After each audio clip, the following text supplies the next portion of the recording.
Hey everybody, this is Carl. Welcome back to my dark anthology. I'm going to make this introduction real short. Today's story is a thriller with a little bit of a supernatural flair to it. It is about a young architect that uncovers a decades-old plot of corruption and murder. I hope you enjoy it. This is Blueprint Blues. Claire's fingers traced the faded lines of the blueprint, blue ink long faded to the color of old bruises. The basement archive smelled of dust and forgotten things. Decades of municipal records slowly decaying in their manila folders. A single fluorescent light buzzed overhead, fighting a losing battle against the shadows between the tall metal shelves. "Just digitize the essential ones," her supervisor had said, not understanding that every blueprint was essential. Every architectural drawing told a story. She just hadn't expected them to tell their stories quite so literally. The first time it happened, she'd thought she was hallucinating from too much coffee and too little sleep. A blueprint for the old Mason Street library had filled her head with the sound of hammers and saws, workmen complaining about union rates in accents that hadn't been heard in the city for 50 years. Now, 3 weeks into the job, she'd learned to brace herself before touching the original drawings. Some were quiet, routine office buildings with routine lives. Others... Her hand hovered over the next folder in the stack.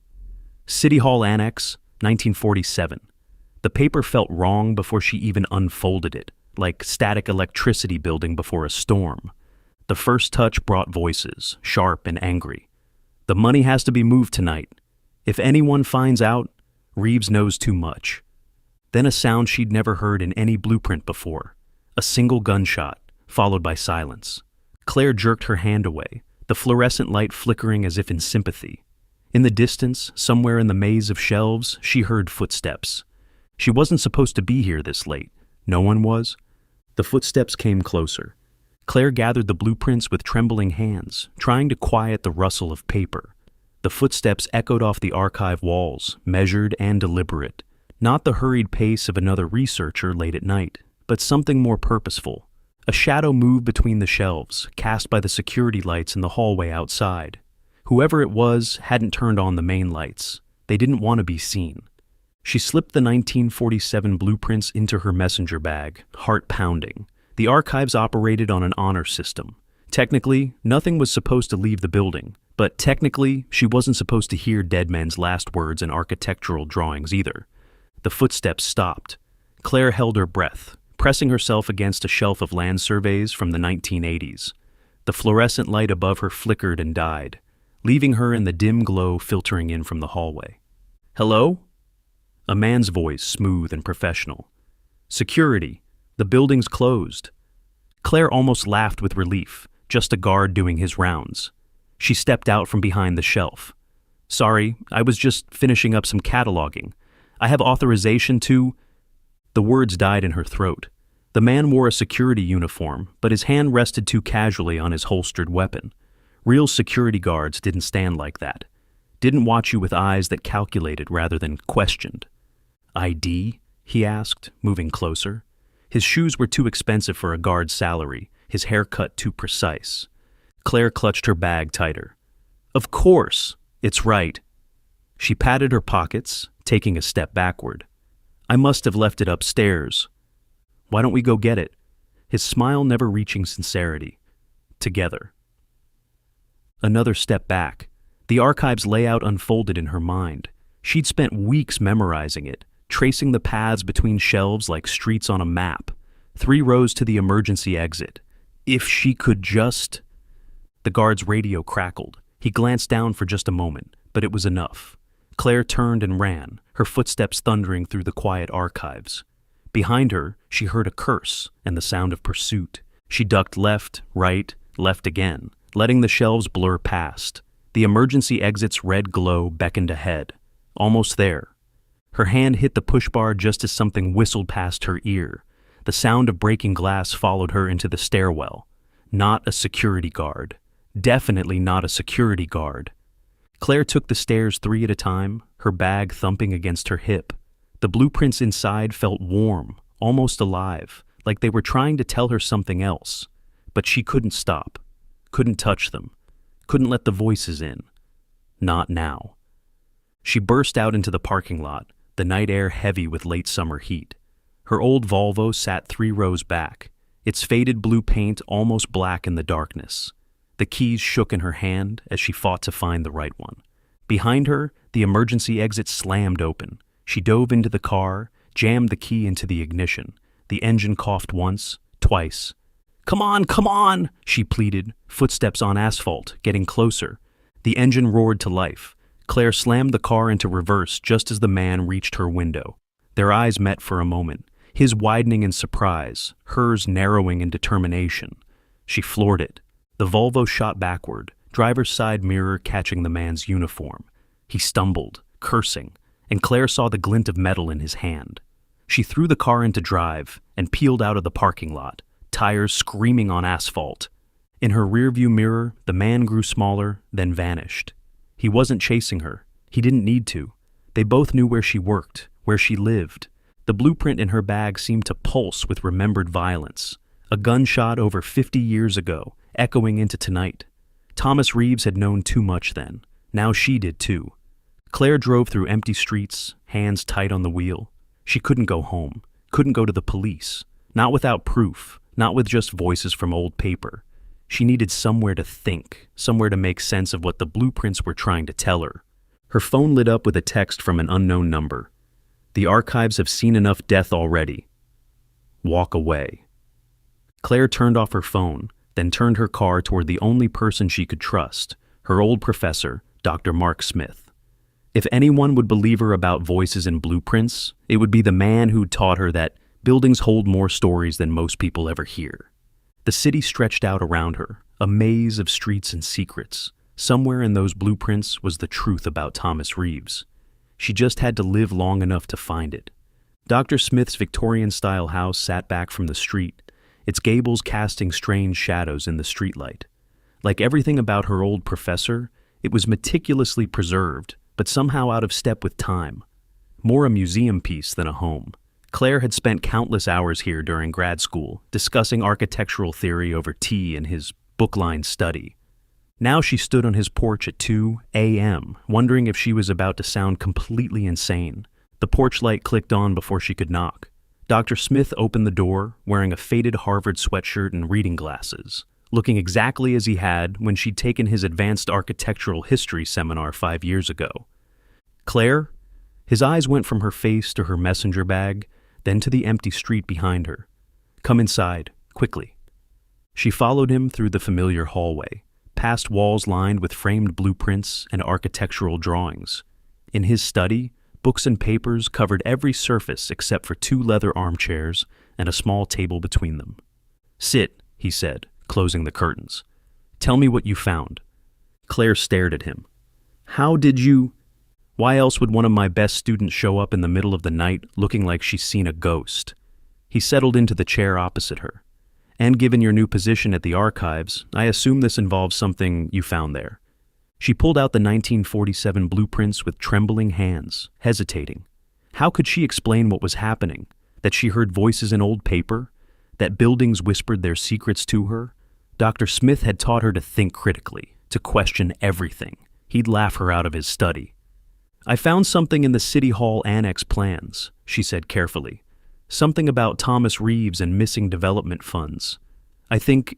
She swallowed hard. I think I found evidence of murder. Dr. Smith leaned forward, adjusting his glasses. The City Hall Annex. I wondered if you'd find these. His voice held something. Recognition, fear. Tell me everything, but stick to the facts, Claire. What's on paper? The blueprints felt warm in her hands, eager to share their stories. But she kept silent about the voices, about the gunshot that echoed through decades. Some truths were harder to prove than others. I've been researching the post-war development projects, she began carefully. There are inconsistencies. $2 million allocated for veteran housing that was never built. And Reeves, a junior clerk in accounting, he was the last person to review those files. Claire spread the blueprints across the small table, her fingers avoiding direct contact. Look at the revision dates. The original plans show low-income housing units, but then there's a series of changes, all signed off in the middle of the night. The properties were rezoned for commercial use instead. She pulled out another document. And here, the foundation specifications for Warehouse 7. They were modified at 3 a.m. the night Reeves disappeared. A deeper pour in one corner, rushed through without proper inspection. Her voice steadied as she stuck to the documentary evidence. The same night the housing project files vanished. Dr. Smith studied the papers, his expression grave. And you believe these changes are connected to Reeves's disappearance? The timing's too perfect to be coincidence. Claire chose her words carefully, trying to explain what she knew without revealing how she knew it. The warehouse foundation was poured before dawn. Reeves was never seen again. And suddenly, the Blackwood family's construction company had exclusive contracts for all the waterfront development. She paused, her hands shaking slightly. Someone else knows I was figuring it out too. Tonight, at the archives, a man came in, said he was security, but there wasn't something right about him. He had a gun. Her voice caught. He wasn't there to arrest me for staying late. Dr. Smith's expression sharpened. Are you sure you weren't followed here? I don't think so. I took side streets, doubled back. Claire wrapped her arms around herself. But he knew who I was, knew what I'd found. Someone's been watching me at the archives. She was walking a tightrope now, sharing enough to show the danger without revealing the whispers that had led her to it.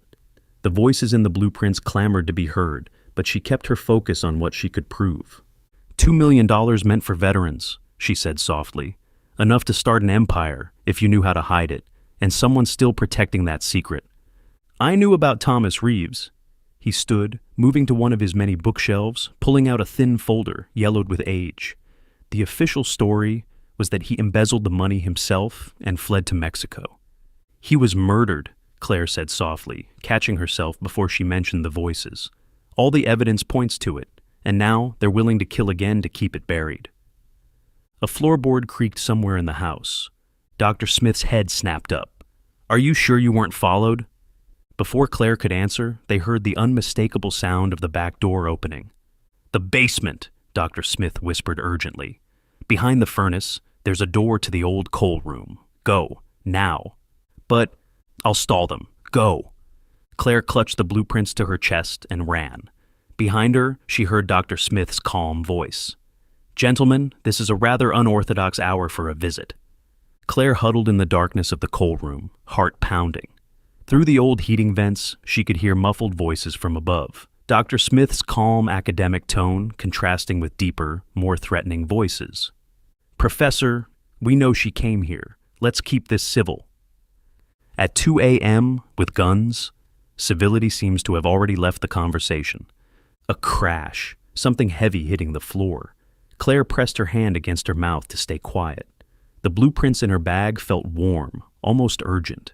Without thinking, she pulled them out, fingers tracing the lines in the darkness. The voices came instantly, but different ones this time. An argument from 1947. The Hamilton family gets the waterfront properties. The Reeves problem is handled. And my father's construction company gets the contracts? Just like we agreed, Mr. Blackwood, your family's future is secured.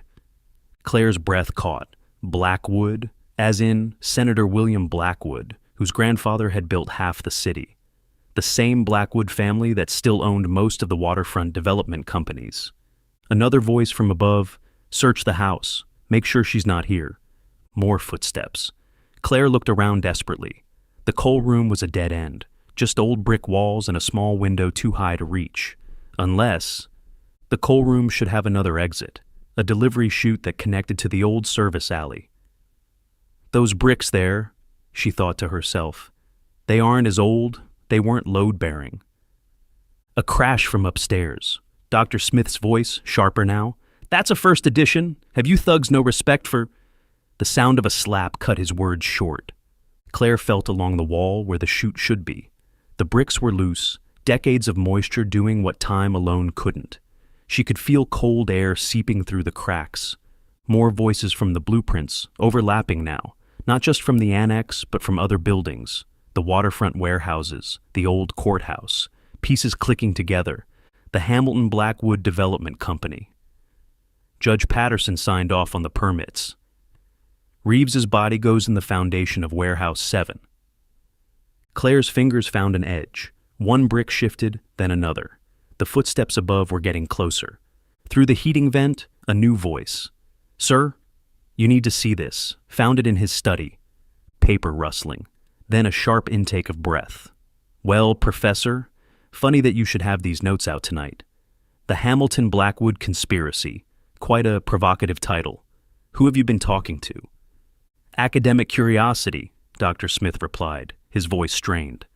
"Nothing more. Curiosity killed Thomas Reeves all those years ago. Did you really think that I would let you and your little assistant take everything from my family, from me?" Claire froze. The voice from above, she recognized it now. Senator William Blackwood himself, the man currently running for governor. The bricks finally gave way, revealing the narrow chute. Cold air rushed in, carrying the smell of the alley. Above, she heard Dr. Smith laugh, a harsh, bitter sound she'd never heard from him before. "Family? Is that what you call it? 3 generations of corruption, built on stolen money and murdered whistleblowers? My grandfather made this city what it is. Your grandfather buried Thomas Reeves in Warehouse 7's foundation. How many other bodies are buried under the Blackwood family empire?"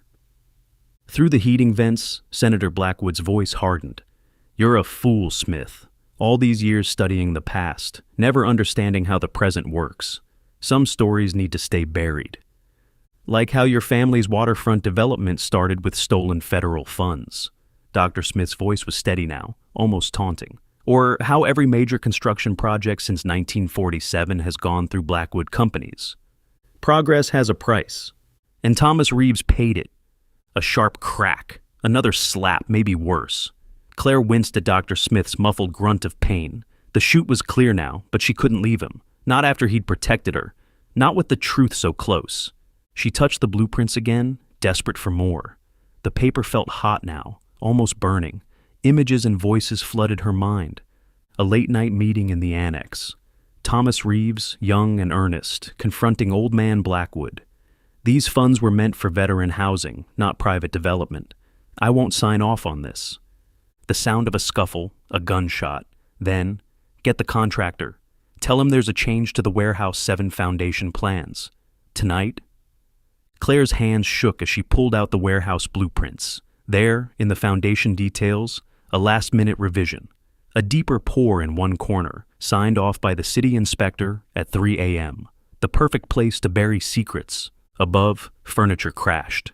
"Search her car," Blackwood ordered. "The blueprints have to be here somewhere. And Smith, you should have taken the retirement offer. Could have died peacefully in your sleep like Judge Patterson last month." "The judge?" Dr. Smith's laugh was wet, pained.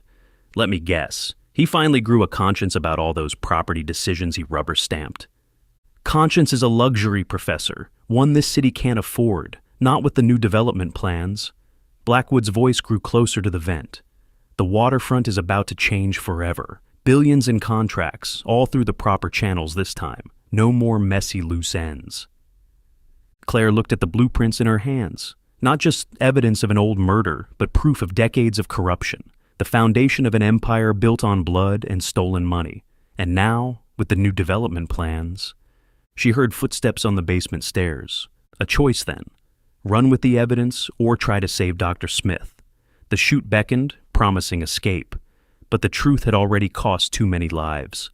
Claire touched the blueprints one last time, not seeking voices now, but memorizing details. Then she did something she'd been taught never to do to historical documents. She ripped them into pieces. When the basement door burst open, she was waiting. Light flooded the coal room, revealing Claire surrounded by scattered blueprint fragments. "Looking for these?" She held up a piece showing the Warehouse 7 foundation. "I've got copies of everything, sent to multiple sources an hour ago. Kill us, and it all goes public." A lie, but in the dim light, with fragments of blueprints scattered around her, who could tell? Blackwood's face appeared in the doorway, lined with fury and something else. Fear. "You're bluffing. Try me." Claire's voice was steadier than she felt. "Your grandfather buried his secrets in concrete. You hide yours in offshore accounts and shell companies. But it all leads back to that night in 1947, to Thomas Reeves and $2 million that built your family's empire. You have no proof." "Don't I?" She pointed to the blueprints. Every building tells a story, Senator, and I've learned to listen. Blackwood stepped into the coal room, hands open in a gesture of false peace. Ms. Winters, be reasonable. The city needs stability, progress. The developments we're planning will create thousands of jobs. Like the veteran housing that was supposed to be built in 1947, Claire kicked a blueprint fragment toward him. Thomas Reeves was reasonable too. Look where that got him. Times were different then. Blackwood's smile was practiced, political. My grandfather was heavy-handed, but today we do things properly. Judge Patterson might disagree. If he hadn't died in his sleep last month. Claire watched his smile falter. How many others, Senator? How many accidents and convenient heart attacks? A noise from upstairs. Dr. Smith's voice raised in argument, followed by the sound of breaking glass. Last chance, Blackwood said softly. Walk away. A research position at Harvard. Full funding. A fresh start away from all this unpleasantness. Claire knelt, touching a fragment of blueprint.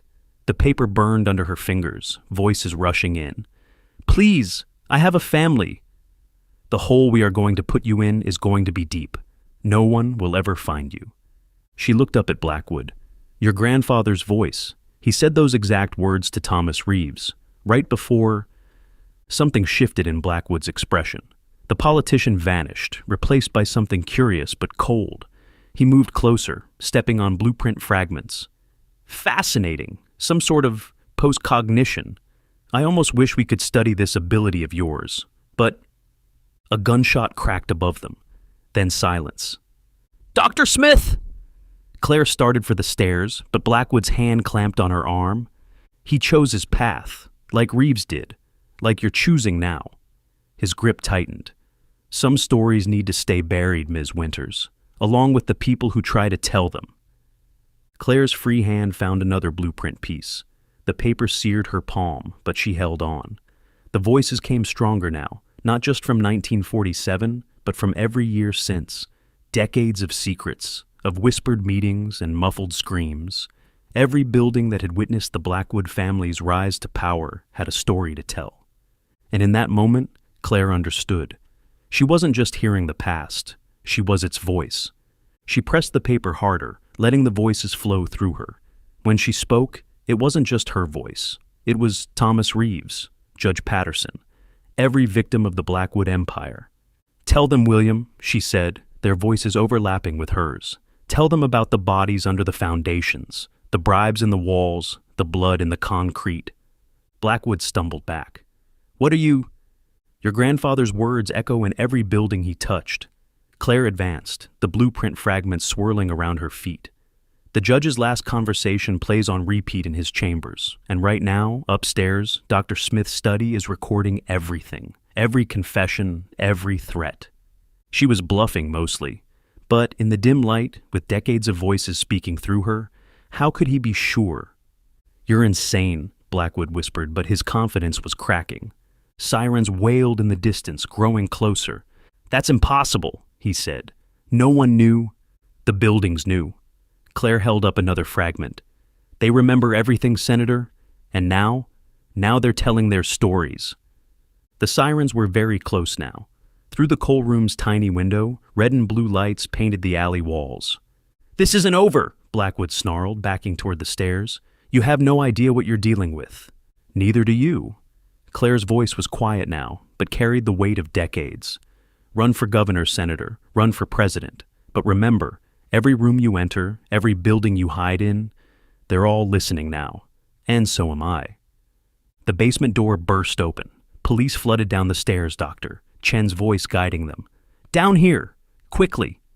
In the chaos that followed, Claire clutched the blueprint fragments, feeling them pulse like living things in her hands. The voices were quieter now, but still there, still waiting. Some stories refuse to stay buried. They wait in the walls, in the foundations, in the spaces between then and now. All they need is someone to listen.